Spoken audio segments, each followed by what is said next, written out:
Buenas tardes, gente. Bienvenidos a nuevamente un episodio más de Wonder Podcast. Después de un rato muy largo de pausa, hemos vuelto, gracias a Dios, con un nuevo set, naturalmente con un nuevo invitado.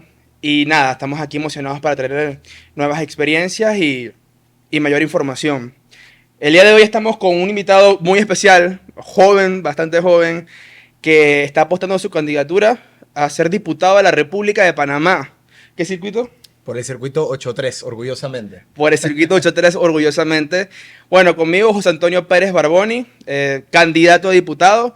Y bueno, bienvenido y que nos explique, ¿cómo estás? Salud, muchísimas gracias por la invitación a The Wonder Podcast. La verdad es que es un proyecto que desde afuera he tenido la oportunidad de admirar. Siento que es muy informativo, siento que es información que los jóvenes necesitamos en un espacio corto, en un espacio rápido, y es lo que ustedes han logrado con este proyecto.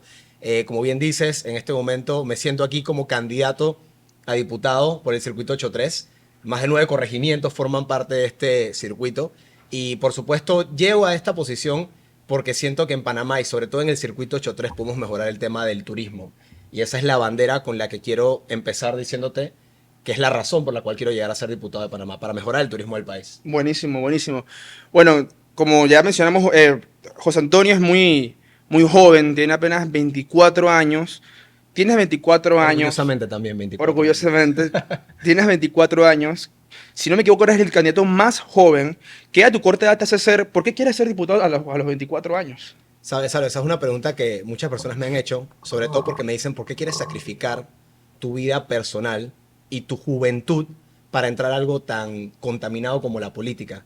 Y es que lastimosamente, si no lo hacemos los que queremos las mejores cosas para el país, lo siguen haciendo personas con mucha experiencia política, con mucha más edad, que lastimosamente nos han demostrado que están fallando. Y la juventud en Panamá siento que ha tomado un rol tan protagónico, sobre todo en los últimos acontecimientos que hemos tenido, que es importante que los jóvenes seamos los que tomemos la batuta para mejorar la situación de los jóvenes. Y como bien dices, me siento aquí como el diputado o como el candidato a diputado más joven para el circuito 83, y esa juventud no es sinónimo de inexperiencia, porque a mis 24 años he tenido la oportunidad de trabajar, de estudiar y de conocer otros turismos o otras economías que dependen del turismo alrededor del mundo. Y eso es lo que a mí me hace pensar, pero ¿por qué si este país, por qué si Singapur, Costa Rica, Australia, estos países de Europa lo tienen, Panamá no puede cuando tiene características similares y hasta mejores? Así es. No, realmente es muy importante y de hecho te felicito que tú como joven participes en la política. Porque la juventud tiene que participar en la política. Así es. Lastimosamente, bajo mi punto de vista, las personas han satanizado la política y por ende han creado un tipo de apatía. Correcto. Y los ciudadanos, sobre todo los jóvenes, no podemos crear apatía hacia la política porque es crear apatía hacia nuestro futuro. Exactamente. Y sabes algo, la política no es mala.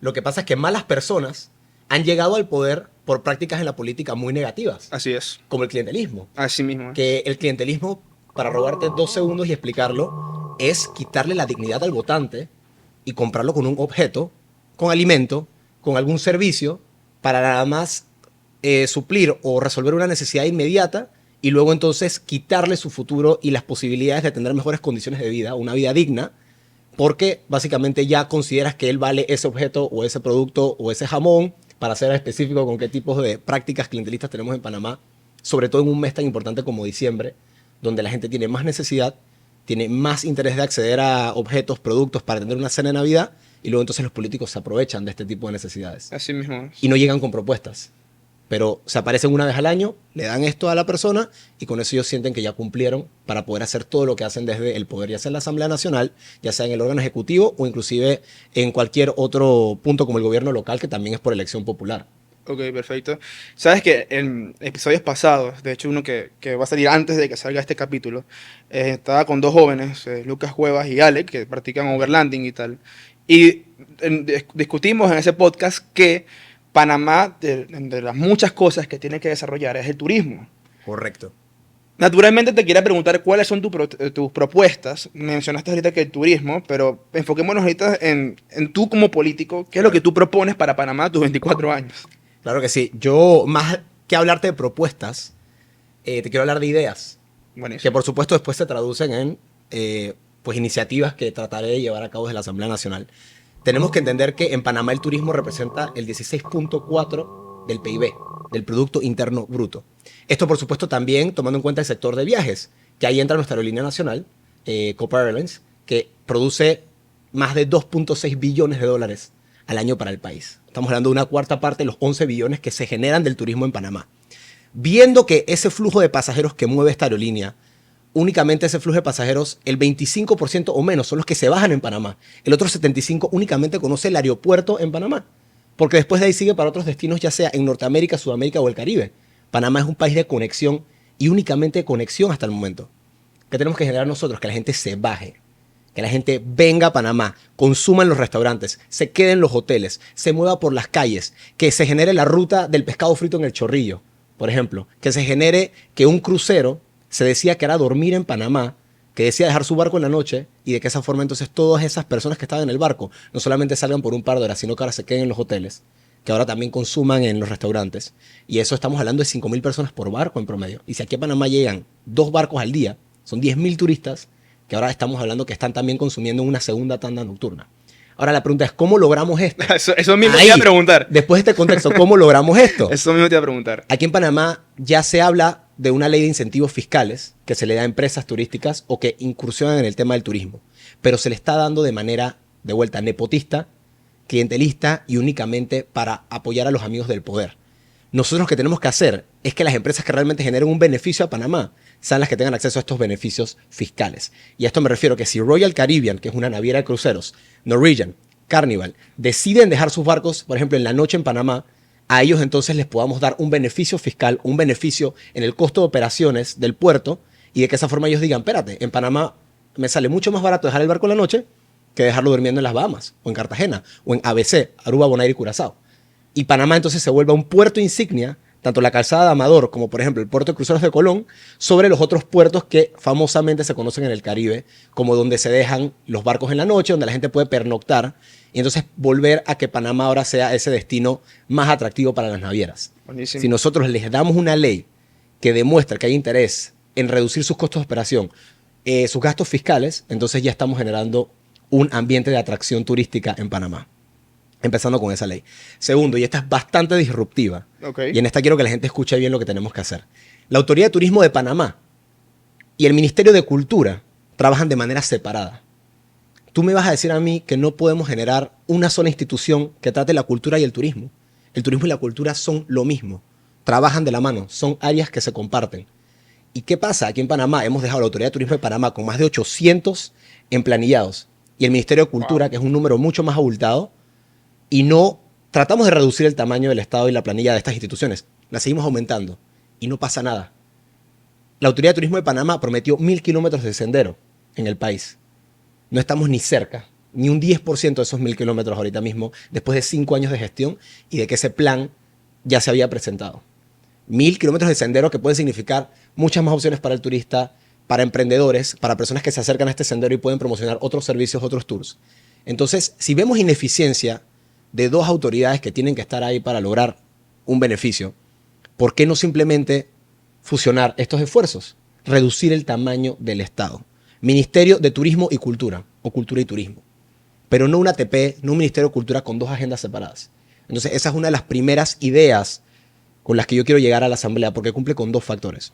Apoyas el turismo y la cultura del país, y adicional a ello, reduces el tamaño del Estado, que permite que haya inversión en otros proyectos de estas 2 áreas. Tercero, con el tema de la aviación, que es un tema que a mí personalmente me apasiona. Yo soy piloto privado de avión. Buenísimo. Y soy alguien que ha tenido la oportunidad de conocer cómo un país descentraliza sus vuelos y permite que otras secciones del país se desarrollen. Mira Costa Rica. Tienes aeropuerto en Liberia, Costa Rica. Tienes vuelos que llegan directamente a la sección de Guanacaste, de Limón. Tienes vuelos que llegan a San José, Costa Rica. Y aquí en Panamá dependemos del Aeropuerto Internacional de Tocumen, principalmente, porque también está, por supuesto, el de Howard, donde llegan vuelos de Colombia, y Gelabert, que es meramente regional. Pero dependemos del Aeropuerto Internacional de Tocumen para recibir todo el turismo internacional masivo.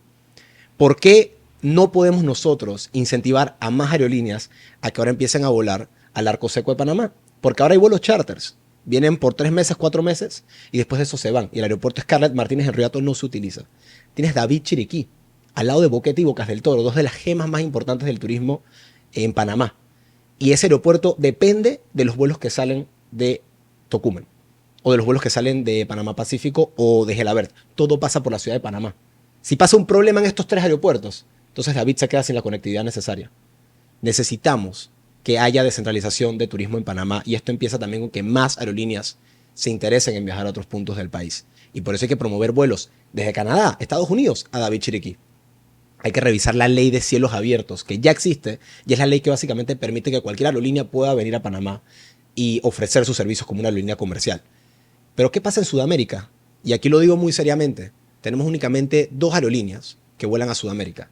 Tenemos a Copa Airlines y tenemos a Avianca, ¿verdad? Estas 2 aerolíneas son de la misma alianza, son de Star Alliance. Es decir, no hay realmente una competitividad hacia ese sector. Claro. Y tienes Wingo, para los que me quieren decir Wingo, pero que es parte de Copa. Entonces tenemos que realmente permitir que muchas otras aerolíneas de Sudamérica que han estado interesadas, como LATAM, como Gol, como Azul, y así sucesivamente, también tengan la posibilidad de viajar a Panamá y abaratar el costo del turismo desde el sudamericano a Panamá y del panameño a Sudamérica. Y por supuesto tener mucha más conectividad, que es por lo que Panamá se tiene que identificar. Panamá es como el Qatar de América. Qatar funciona exactamente igual. Es un país de servicios y de logística. Tiene la mejor aerolínea del mundo, Qatar Airways. Tiene un aeropuerto que conecta muchísimos destinos. Y aparte del gas, que por supuesto es uno de sus principales activos, también vive en una forma muy similar a Panamá. Es un país pequeño, es un país que ha desarrollado el turismo, porque ha desarrollado la seguridad también, y ha desarrollado la salud. 2 áreas aledañas que mi propuesta en la Asamblea también tienen que mejorar, porque un país sin seguridad no es un país atractivo para el turista. Es un país que sale en todos los avisos de precaución de los gobiernos extranjeros. No vayas a Panamá porque están asaltando. Porque en la vía Ricardo J. Alfaro, en la Tumba Muertos, se formó una balacera y explotaron un carro. Entonces, son el tipo de cosas que tenemos que evitar para que el turista diga, ¿sabes qué? Yo quiero ir a Panamá porque es seguro, porque tiene oferta turística, porque tiene tours, porque la autoridad de turismo sirve, porque hay opciones de vuelo, porque es competitivo. Eso es lo que busca José Pérez Barboni llegar a ser en la Asamblea, el candidato a diputado del turismo, principalmente. Buenísimo, buenísimo. Oye, la juventud tuya es lo que más sobresale de ti en general, naturalmente. Sobresaldría sobre cualquier candidato político. Es cierto que llamas la atención de muchos jóvenes, así como inicialmente tú llamaste la mía, pero lo cierto es que muchos votantes no son jóvenes. Correcto, así es. ¿Qué tú le dirías a esas personas que probablemente sean muy conservadoras y confundirían tu juventud con inexperiencia y probablemente esa sea la primera razón por la cual no te den tu voto? Comenzar a los jóvenes es lo más fácil, porque pueden sentir empatía hacia ti, pero hacia los mayores, ¿qué tú les dirías para convencerlos a votar por ti? A todas las personas que salen de este rango de juventud, realmente lo que les quiero decir es que conmigo no solamente cuentan con el candidato joven, pero también con el candidato que tiene la voluntad política de llegar a hacer los cambios necesarios, porque no nos debemos a nadie todavía, Salo. Hay personas que han tenido la oportunidad en mi circuito 83 de participar en la Asamblea Nacional con las mejores intenciones y ya tuvieron su oportunidad. Personas que ahora tienen 60 años, 40 años, 70 años y son buenos, pero ya tuvieron la oportunidad de estar ahí. En los momentos donde tenían que firmar para avanzar por el país, no se hizo. En los momentos que tenían que no firmar, no lo hicieron. En los momentos que tenían la oportunidad de hablar sobre una injusticia, no lo hicieron. Entonces, a todos esos adultos mayores o de mediana edad que me están viendo en este momento, ¿de qué nos ha servido tanta experiencia política cuando realmente son los que tienen el país como está por ya sea su silencio o por una acción negativa que ellos hicieron desde su puesto de poder? Los jóvenes tenemos la voluntad, no tenemos miedo. No tenemos miedo de llegar a hablar contra las injusticias, contra la persona que está haciendo algo mal dentro de la Asamblea. No tenemos miedo de llegar a reformar el reglamento interno de la Asamblea. No tenemos miedo de renunciar a privilegios y beneficios. Porque esa es otra. ¿Cuántos de sus candidatos en el 8-3 o en su circuito han renunciado al fuero penal electoral? Que es lo que los ampara ante cualquier proceso que eventualmente suceda en la campaña o cuando sean diputados. Tienen que vigilar qué está haciendo ese diputado de su edad, de gran experiencia política, porque al final, ¿de qué nos sirve todo eso si nos mantiene como nos tiene ahorita mismo? Así mismo es. Así que denle la confianza a un joven. Dirán, este peladito, pero dejen que el peladito los sorprenda. Dejen que los sorprenda para bien. Oye, y a los jóvenes, ¿qué nos dirías a nosotros? Les digo que los quiero representar, que los quiero escuchar y que los quiero involucrar. Que cualquier persona que tenga una idea, seas menor de edad, seas un joven, seas un adulto mayor, para volver a hablar con los adultos, pero sobre todo a los jóvenes, háganme saber sus ideas. Háganme saber si me estoy equivocando. Porque la idea de yo llegar a la Asamblea Nacional es representar a la juventud del país de manera positiva. Y que se sientan identificados con alguien que, al igual que ustedes, le gustan los deportes, me gusta ir al cine, me gusta ir a la fiesta, me gusta carnavalear. Todo eso que ustedes hacen, pero que también tiene un interés de mejorar el país. Me gusta venir a un podcast, a parquear contigo, Salo. Gracias. Pero que esa juventud también se traduzca en que nosotros los jóvenes podemos llegar a hacer las cosas mejor. Y por eso espero que de alguna forma u otra se sientan identificados en alguien que va a combatir contra la corrupción, porque eso es un mandato que tú tienes como funcionario público. Y adicional a eso tiene un valor agregado que es conoce el turismo de Panamá y fuera de Panamá y que quiere llegar a mejorar las cosas en el país. Y otras áreas, por supuesto, que para no abarcar todo el podcast de propuestas, salud y seguridad son dos áreas que también siento que en Panamá hemos fallado. Por Sobre supuesto. todo porque la salud es la primera línea Por supuesto. de defensa del ciudadano. Por Y supuesto. mira cómo está el oncológico. No hay medicamentos en la caja del Seguro Social. Los doctores te recetan algo y cuando la persona va a la farmacia, a la caja del Seguro Social, no hay nada de lo que recetaron. Les toca irse a la farmacia privada y entonces gastar 2-3 veces más de lo que costaba la medicina. Mira Colombia, que vas a Colombia y te cuesta 4 veces menos la medicina que tienes que comprar. Entonces, algo estamos haciendo mal. Y aquí para meter otro comercial de una idea que tengo, de una futura propuesta, es que aquí tenemos que crear una red regional de medicamentos. Importar y certificar de manera conjunta y de esa forma abaratar los costos de las medicinas de Panamá. Porque ahí sí yo te puedo decir que hay monopolios y que hay ciertos amiguitos del poder que tienen esta exclusividad y con la salud no se puede jugar en este país. Sí, ciertamente los que tienen el poder y el monopolio de estos negocios, porque al fin y al cabo para ellos son negocios, Correcto. juegan directamente con la salud de las personas y hay que acabar con eso. Yo creo que la salud es una de las propuestas para cualquier político, la más importante. Así es.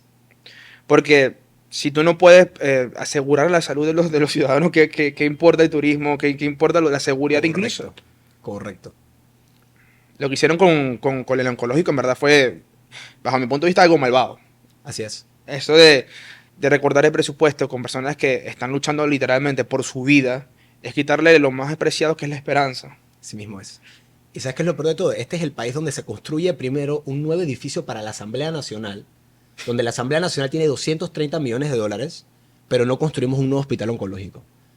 No construimos un hospital oncológico en provincias centrales para la gente que viene de Chiriquí, desde Santiago, desde Coclé, y los haces cruzar toda la Interamericana para llegar a una cita o a 2 citas en el oncológico y luego que vean dónde caen después de esa cita. Porque hay apoyos cerca del oncológico, pero tampoco reciben un presupuesto adecuado. Estas casas de acogida donde los pacientes se pueden quedar. La casita de Mausi, si no me equivoco, es una de ellas. Entonces, mira dónde están las prioridades. 25 millones de dólares para comprar jamón y pavo navideño. Se le autoriza de parte del gobierno a todos estos políticos clientelistas, pero no se autorizan más de 8 millones para el hospital oncológico. Háblame de esas prioridades que tenemos como país. O sea, y no les da pena que eso se haga público. Y ese es el riesgo que tenemos con la clase política actual. Ese es el riesgo. Y déjame decirte algo. No hay que descuidar también la parte de la economía en Panamá. Y por eso el turismo, yo siento que es la carta, es el as bajo la manga que tenemos aquí en Panamá para que la economía mejore. Para que el Chorrillo, para que Curundú, San Felipe, Santa Ana, Caledonia, barrios que han estado golpeados por la falta de oportunidad económica, ahora puedan levantarse por ser ellos los que están haciendo del turismo una insignia en la ciudad de Panamá. O sea, el casco antiguo es el segundo punto más visitado de la ciudad de Panamá después del canal.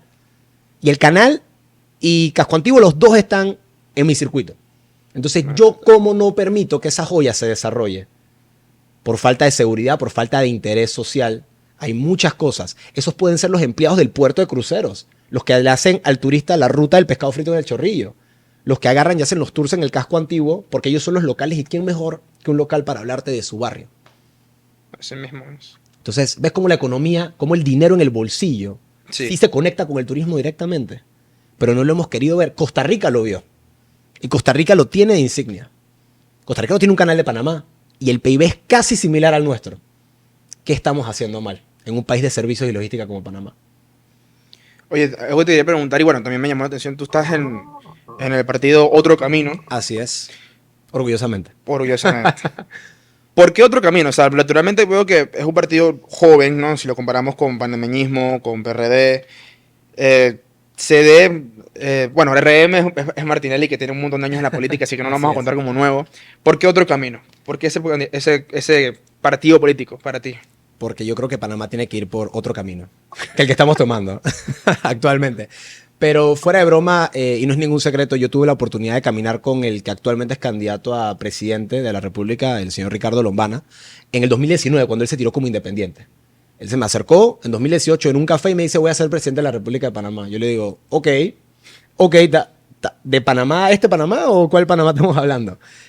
Y él me mostró con sus acciones, con su estilo de línea política, que realmente sin necesidad de deberle a nadie, sin necesidad de mancharnos, sin necesidad de la campaña sucia, nosotros podemos hacer que las personas confíen en ti, con una línea propositiva. Esa es mi campaña, Salo, una línea propositiva.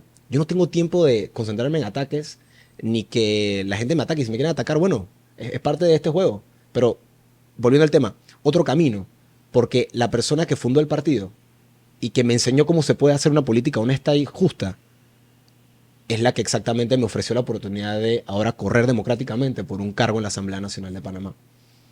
Y yo creo que si él apostó por un joven de 18, 19 años como alguien que le ayudó a coordinar la juventud en el 2019 para su campaña, y ahora está apostando por mí para poder llegar a ostentar el cargo más importante de mi vida, yo no veo por qué ese no es el camino que yo tengo que seguir. Porque el otro camino, que tiene un comité de ética que establece qué puedes y qué no puedes hacer, porque si no ya estás incumpliendo con las conductas, con la moralidad de este partido, yo creo que estoy tomando la decisión correcta. Porque es un partido que te exhorta a que renuncies al fuero penal electoral. Es un partido que te exhorta a reducir el presupuesto de la Asamblea Nacional, que exhorta a reducir el tamaño del Estado, a hacer las cosas bien, ser propositivo, a no esconder nada que el día de mañana pueda perjudicar tu honra y la del partido. Yo no creo que el PRD se maneje así.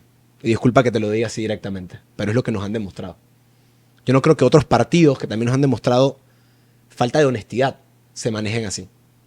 Entonces sí, la vez pasada fuimos independientes. Ahora hay un partido para jugarle el juego a los partidos políticos. Porque ellos tienen todas las ventajas. Y me duele con los independientes que están viendo esto. Porque esa gente sí la tiene que pasar mal para buscar las firmas, con los tiempos, con el presupuesto. Los independientes los pisotean en este país. Y nosotros lo vivimos. Y 5 años después entendimos cómo vamos a cambiar las reglas para los independientes, pero jugando el juego de los políticos actuales. Y por eso otro camino. Ustedes, en el caso de que lleguen al poder en el 2024, flexibilizarán las reglas de juego para los independientes para que no tengan que sufrir tanto en su camino a las elecciones. Yo nada más cambiaría lo que dijiste, la palabra flexibilizar. Hay que igualar las condiciones. Porque no es justo que los partidos políticos tengan ventajas sobre los independientes. Ellos también están tratando de llegar al poder, igual que los partidos políticos. ¿Por qué ponerle más trabas a ellos? Porque el sistema político que tenemos en Panamá no le conviene con un independiente, que usualmente es el que no le debe a alguien, porque hay independientes malos. O sea, vamos a aclarar eso. Hay gente mala en los partidos políticos, pero también como independientes. Sí, realmente lo independiente se usa como una capa para esconderse. Correcto, y hay muchos caballitos de Troya. Exactamente. Gente que es financiada por partidos políticos para sacar a los buenos independientes. Así mismo es. O independientes que llegaron por sus propios medios, pero no son necesariamente la figura política que el país necesita. Y sus prácticas no son las más honestas. Y en partidos políticos es lo mismo, hay gente buena. Yo me quiero considerar una persona buena dentro del partido político. Y eso el tiempo lo dirá y las personas lo decidirán. Pero lo que tenemos que definir es quiénes son esas unidades que realmente quieren hacer lo mejor por el país. Y, por supuesto, que los independientes tengan las mismas condiciones. Eso, por supuesto, se tiene que reglamentar. Hay otra cosa con el tema de la democracia que te quería mencionar, ya que estamos hablando de eso, Salo. El tema de la segunda vuelta presidencial. Aquí en Panamá nos gobierna un presidente que ganó con 33%. Mucha gente está en contra de la segunda vuelta presidencial porque dice que alarga las campañas políticas, que genera alianzas únicamente estructuradas para esa segunda vuelta presidencial y son riesgos. Pero creo que es una conversación que tenemos que tener tomando en cuenta que aquí en Panamá no nos puede gobernar alguien que gana con 33% de una lista de 7, 8 candidatos. ¿Tú piensas que si hubiera habido una segunda vuelta en la época de las elecciones yo creo que fue Rómulo con Nito, con que Nito. eran los más...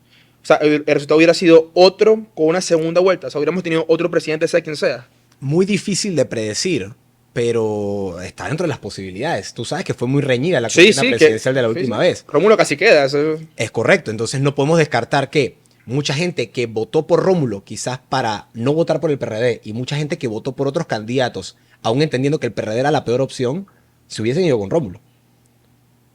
Pudo haber sido nuestro próximo presidente con una segunda vuelta. Así es. No sé si nos hubiera sido mejor, pero pudo haber sido el presidente de Panamá con una segunda vuelta.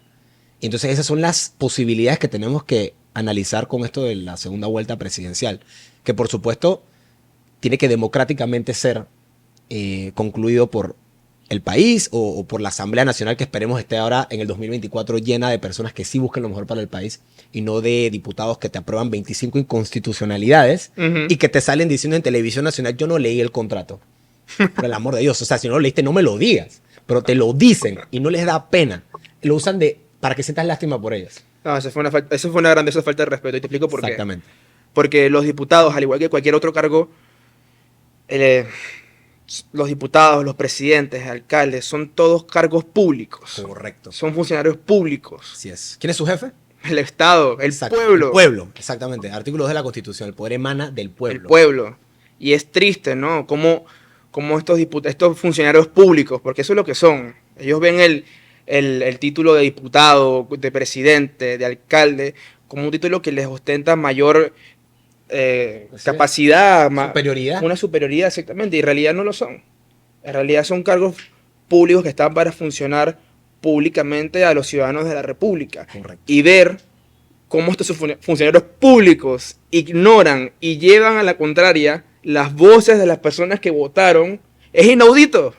Así mismo es inaudito. Así mismo es. Un diputado no puede negar a su circuito lo que su circuito quiera. Exacto. Él es un representante. Es un representante, al igual que lo es el presidente.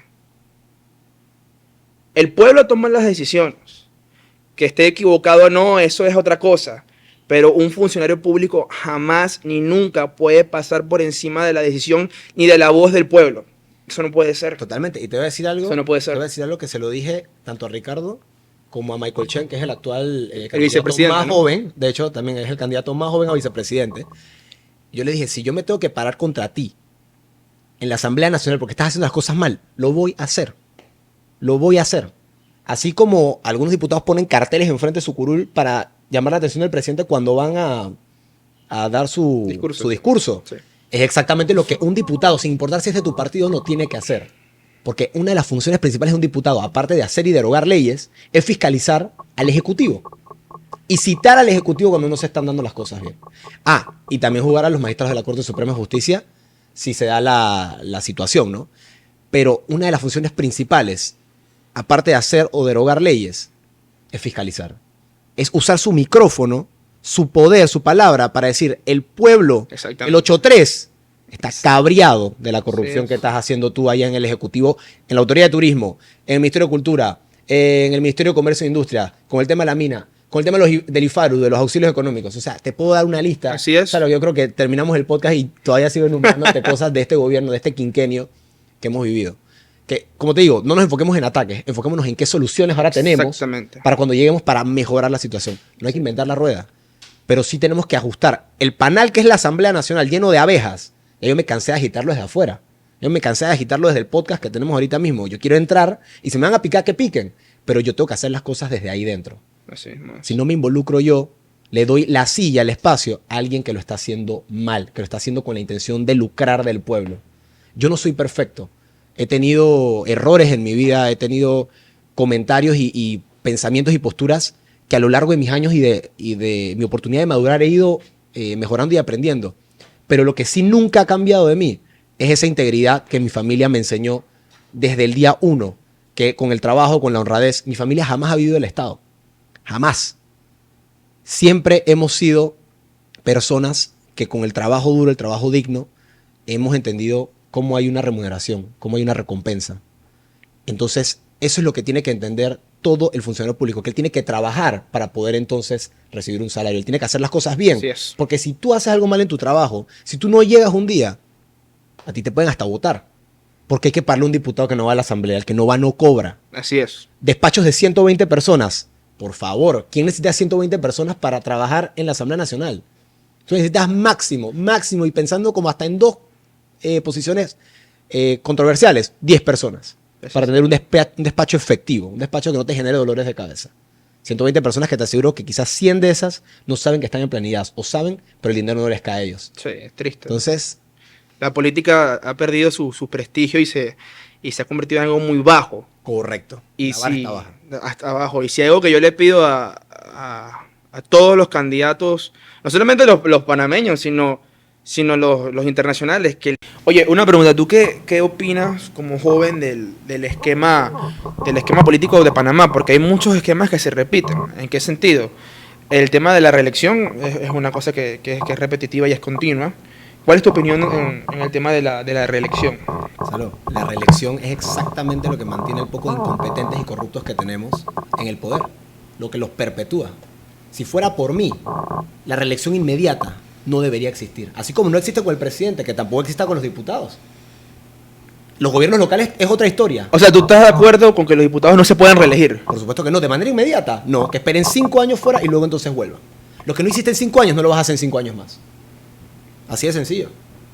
Entonces, la reelección, yo no me voy a reelegir. Ahí están mis compromisos. Yo no me voy a reelegir. O sea, si tú ganas para diputado, tú no empiezas a reelegirte. No. Podré aspirar a otro cargo público, de representante, si siento que mi comunidad, en mi perfil, tiene un candidato apto.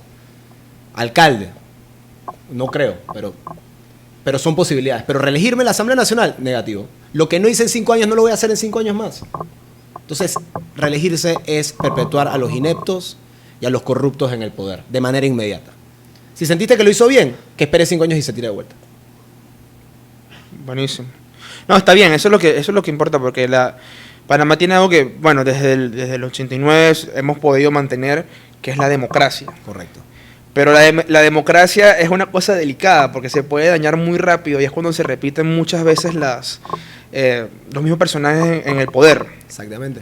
Ahí, yo me acuerdo que Bolívar dijo algo muy, muy sabiamente, que dice: tengan cuidado del país donde gobierna siempre un mismo hombre, porque es una nación de esclavos. ¿Qué quiere decir? Cuando una misma persona gobierna, el pueblo se acostumbra a obedecerla y él se acostumbra a mandar. Y probablemente eso sea lo que ha pasado en Panamá, que esta cuerda de incompetentes se ha acostumbrado a mandar y el pueblo hasta ahorita se ha acostumbrado a obedecerles. Y por eso hay tanta controversia en un país como El Salvador, que el tipo ha sido de lo más efectivo, Así mismo. pero hay dudas de la democracia en la que se está llevando su mandato. El tipo podrá ser lo más efectivo en cuanto a infraestructura, seguridad, promoción económica del país, pero mira cómo todo se desmenuza y lo que sobresale es que ahora se está perpetuando en el poder. Hay que tener cuidado. Por más hay que sea tener efectivo. mucho cuidado. Y eso es lo que yo digo. Por eso en Panamá, algo que yo sí aprecio es que el presidente no se pueda reelegir en un segundo mandato inmediatamente. ¿Y por qué los diputados tienen esa posibilidad? El debate nacional, Salo, tiene que ser conformado por la mayor cantidad de personas posibles. Esa es la representatividad de verdad. No tener 71 diputados. Es que esos 35 diputados, si es que la gente que apoya el tema de los 35 o los que apoyan los 71 diputados, por lo menos sean caras nuevas, caras frescas con ideas frescas.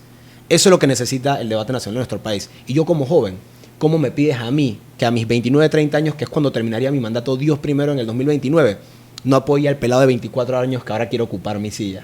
¿Con qué cara yo le digo, tú no vas porque yo voy de vuelta? ¿Cómo yo hago eso cuando a mí me apoyaron para llegar a ese puesto? Entonces, esas son las cosas que tenemos que pensar de que ¿por qué me voy a reelegir si está el pelado de 24 años con ideas nuevas y frescas, tratando de llegar a la misma silla que ustedes me dieron la oportunidad de ocupar? Buenísimo. Algo muy bonito, bueno, algo interesante que te quiero preguntar. Hablaste muy bien de Lombana y tal, y todas las cosas que él te ofreció, que vio una gran visión de ti como político a tus 19 años apenas. Si Lombana hace las cosas mal, tú levantarás tu voz para señalarlo en la Asamblea Nacional. Se los prometo que sí. Y se lo digo aquí a Ricardo y a Michael. Hagan algo mal y soy el primero que usa el micrófono para decirles que lo están haciendo mal. Y que este video quede grabado. Por favor. Que esta parte quede grabada y me lo saca, Salo. Está grabado y si esto no pasa. Va a salir. Va a salir. Está bien. Que no salga porque lo voy a hacer. No, va a salir Berry. No, ¿por qué? Porque siempre está ese típico, y espero que no seas tú, ese típico videoclip que está la persona diciendo una cosa, pasan 5 años. Y luego dicen que es inteligencia artificial y que eso no soy yo y esto y lo otro. No, claro, hay que hacerse responsable de los errores que uno hace. Y un error es, como te digo, tener una postura equivocada y luego decir, ¿sabes qué? Aprendí, me informé y creo que no es la postura que debía haber adoptado. Pero de ahí a decir, eso no es mío. O eso no lo hice yo. O espérate, Salo editó ese video. No, por favor, ya estamos grandes. O sea, estamos hablando con gente grande. Entonces los jóvenes ya no se dejan, ¿cómo te digo?, enredar por ese tipo de excusas. Ya los jóvenes están pendientes. Los jóvenes son los que ahora le muestran a la abuela el celular y que, abuela, tú vas a votar por este man. Pero si ese man mira lo que hizo allá en Donoso con la mina, mira cómo él habla de ti por defender la mina, o mira cómo habla de ti por salir a la calle a protestar. Entonces, la juventud es la principal línea de defensa que tiene la democracia ahorita mismo en Panamá. Así mismo Este es. espacio que informa a la juventud y a más personas que no son de la juventud necesariamente, es defender la democracia, es conocer a tu candidato, conocer a esta persona que tú esperas o no esperas que ostente el poder el día de mañana, pero por lo menos lo conoces. Así mismo es. Entonces eso es lo que hay que seguir haciendo. Gente, la democracia es la columna vertebral más importante de una nación. Si un país no tiene democracia, es un país perdido. Es un país que no tiene ley, que no tiene orden, y caemos en países con dictaduras que se disfrazan en democracias. Por eso la democracia realmente es frágil y es muy débil, y es lo que más se tiene que cuidar dentro de todo. No es una garantía, como tú lo dices. No. La democracia no es una garantía. No, señor, para nada. Más bien, se utiliza muy fácil para disfrazar o esconder una dictadura. Exactamente. Eso, así de sencillo. Así de sencillo es. Por otra parte, tú, como ciudadano panameño, ¿qué tú quieres para Panamá? O sea, ¿cuál es tu sueño? ¿Cuál es tu visión como país? ¿Cuál es tu país de sueños, tu Panamá de tus sueños? Mira, esa es una pregunta que me hago todos los días y que es tan difícil de contestar. Pero para resumirla, es el Panamá donde la meritocracia sea lo primero que exista. No el amiguismo, no el que tú tienes un auxilio económico porque tú eres hijo de la ministra consejera o porque eres hijo del que trabaja conmigo en la oficina de la asamblea. Un país con meritocracia. Un país donde le demos la caña a la persona, no el pescado. Ese es el país con el que yo sueño. Y para eso necesitamos a la empresa privada. Necesitamos a la política, al gobierno. El gobierno no genera plata. Entendamos esto, el gobierno no genera plata. El gobierno establece las bases para que se genere plata. Así es. Y eso es algo que nos tiene que quedar muy claros a todos. Necesitamos un trabajo en conjunto. Un país de la meritocracia, un país donde el comerciante, tanto de micro, como pequeño, como mediano, como masivo, sea el que aporte a la economía del país y le dé la caña de pescar a todos los panameños. Donde cada panameño tenga una vida digna, tenga la posibilidad de ahorrar. Aquí en Panamá hay gente que trabaja, paga sus deudas y aún así le falta para poder seguir pagando sus deudas. Entonces, estamos hablando de un país donde no hay calidad de vida. Y eso es lo que yo necesito que en Panamá, de alguna forma u otra, podamos disminuir. Porque es mentira que lo vamos a erradicar en 5 años. Llámese desde la Asamblea Nacional, desde el órgano ejecutivo. Pero es mentira que se va a eliminar en 5 años, pero sí se puede amortiguar. Un país tan desigual como Panamá, donde la gente, como te digo, trabaja, pero no tiene calidad de vida, no es un país que va a progresar. Un país lleno de oportunidades, entonces. Un país lleno de oportunidades, exactamente. Y lo somos. Pero ya ves que el turismo no lo desarrollamos, ya ves que el sector salud está en deficiencia. Ahora viene, de hecho, nada más para hacer un comercial, viene el World of Coffee 2026. Ese es un evento masivo de cata de café, donde se premian a los mejores cafés del mundo. 40.000 personas en promedio asisten. Estamos hablando un poquito menos, o bueno, relativamente mucho menos que la JMJ, pero es un evento masivo. Sí. Que masivo. Algo que es muy importante, que está lastimosamente poco a poco creciendo en la política panameña, al igual que lo ha hecho en otros países de Latinoamérica, la narcopolítica. La influencia del narcotráfico en Panamá. ¿Cuál es tu opinión respecto a eso? Me parece que es impensable, pero está sucediendo. Me parece que una persona que tiene lazos confirmados con el narcotráfico debe ser inhabilitado o inhabilitada para participar en la política del país. Pero no pasa eso, sino que permitimos que el dinero ilícito se involucre en la política, financie su campaña y él llega a un puesto de poder. ¿Para qué? Para cubrir a todas esas personas que están involucradas en el narcotráfico, no solamente en el narcotráfico, en la trata de personas, en el tráfico ilegal de vida silvestre, en el sicariato. O sea, son tantas áreas que ahorita mismo están infiltrando políticos dentro del sistema que es preocupante. Sí, y vemos cómo van cayendo poco a poco estas figuras y con quién están relacionadas estas figuras. Entonces no es un secreto de que estas son las personas que con más razón tenemos que vigilar y por las que no podemos permitir que se siga votando. Y por eso hay que concientizar. Y ahí la autoridad tiene que estar pendiente de que si estas personas en efecto tienen pruebas en su contra o si están haciendo cosas ilícitas o involucrados con el narcotráfico, como dices, otras actividades criminales, se les tiene que investigar. No puede haber esa impunidad y ese miedo de que no lo voy a investigar o no lo vamos a denunciar porque después me matan o después me hacen esto o se meten con mi familia o se meten con mis amigos. Entonces hay que ponerse los pantalones para acabar con la narcopolítica de este país. Oye, ¿cómo podemos involucrar a los jóvenes más en la política? Que eso es, en mi opinión, muy importante. Te voy a dar una respuesta que ahorita mismo está tomando relevancia. Cuidemos el voto. Mm. Cuidemos el voto en las urnas del 5 de mayo. Nos estamos metiendo con gente que ha vivido toda su vida de la política y que si tú los sacas de la política, se quedan sin nada. Se les acaba el imperio clientelista, político, narcopolítico en el que están. Y van a intentar, las elecciones del 5 de mayo, perpetuarse en el poder. Ya sea de manera transparente, de manera correcta o de manera irregular. Porque no voy a hacer ninguna acusación sin ninguna base, pero cuidemos el voto. Es la forma de asegurarnos de que la democracia en Panamá se va a respetar. Sobre todo los jóvenes, enlístense, pregúntenle al candidato que les gusta. Oye, ¿tú necesitas que yo me ponga como voluntario para cuidar votos? Aquí hago mi comercial que yo necesito voluntarios para... Bueno, ya saben. Ya saben, Entonces, ya saben. todos esos candidatos tienen enlaces, tienen la forma de que tú te puedas inscribir. Hagamos eso, salgan a caminar con su candidato, vean cómo se comporta con el electorado. Cada vez que toca un timbre, una puerta y una señora le abre, un señor, un niño, un joven, ¿cómo le habla a esa persona? ¿Qué le ofrece? ¿Es clientelista? ¿No es clientelista? Fiscalicemos, vigilemos. Eso es lo que tenemos que hacer los jóvenes ahorita mismo, que lo han hecho tan bien. Y mira el resultado que tenemos, que tumbamos no solamente al Ejecutivo y al Legislativo, sino que también le hicimos entender a la Corte Suprema de Justicia que tenía Así es. que amarrar bien los, ¿sabes? Los... Buenas, me presento, me llamo David Pacheco, soy el muchacho que estaba atrás de cámara de Wonder Podcast siempre este último año. Y mi pregunta hacia José es, ¿qué opinas tú de si el señor Ricardo Martinelli puede llegar a volver a ser presidente de Panamá y gana la cantidad de fe que le tiene sacar un buen trabajo en su segunda ronda como presidente del país?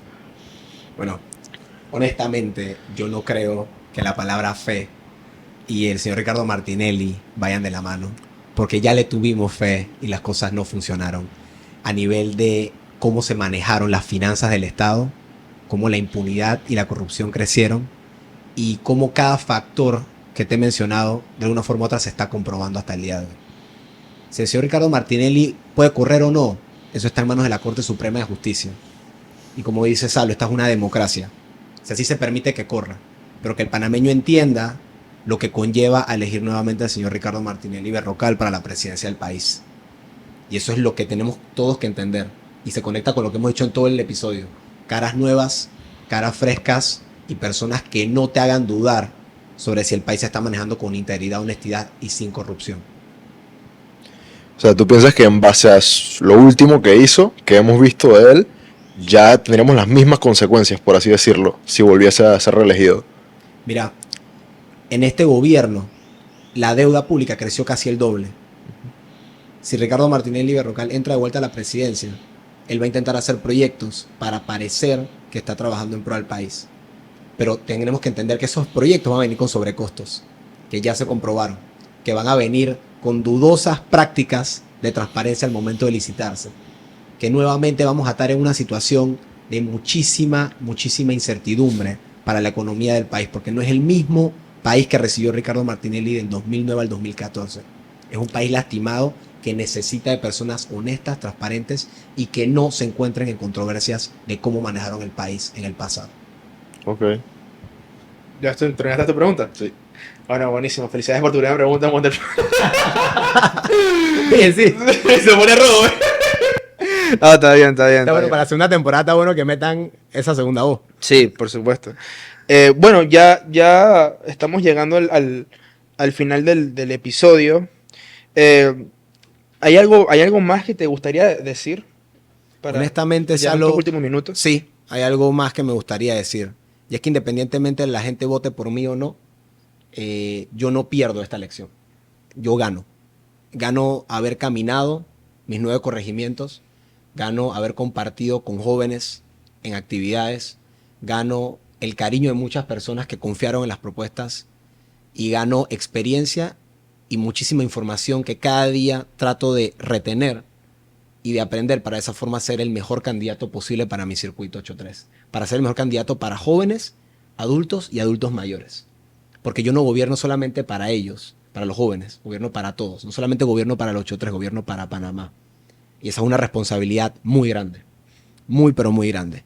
Y por eso, cuando salgan a votar, voten por el que los identifique. Voten por el que les tome en cuenta, porque se vea auténtico, genuino. Que no tenga miedo de parársele a los narcopolíticos, a los corruptos y a los que no van a la asamblea cuando llegue a su curul. Esos son los candidatos que tenemos que elegir el 5 de mayo, independientemente sea yo o no, pero son los que tenemos que llevar al poder. Gente que no ha tenido la oportunidad de tener experiencia política, porque esa es la que menos necesitamos en estos momentos, la experiencia política. Necesitamos voluntad, conocimiento y el menor común de los sentidos, el sentido común, para que este país funcione como tiene que funcionar. Buenísimo. Bonito. Bueno, José Antonio, desde aquí te deseo muchísima suerte. Gracias a ti solo por la invitación, de verdad. Sí, estoy de acuerdo contigo que independientemente que ganes o no, ganas. Que quede o no quede, porque ya gané. Exacto. Porque Ya me gané Exacto. la oportunidad Que quedes o de no. hacer democracia y Sí, de estar aquí. ganas. Y te felicito por eso, te felicito por, en general, fuera de tus ideas políticas, fuera de todo, por ser joven y por animarte a participar en la política panameña, porque eso es democracia. Muchas gracias. No es fácil, pero, No es fácil, nada. pero seguimos. Así es. Seguimos en esto. Así que nada, gente, llegamos al final del episodio de hoy, un poquito más político, pero eso es importante más que estamos llegando a estos tiempos de elecciones. Así que nada, lo vemos en el siguiente episodio y bueno, un abrazo. Gracias, Salo.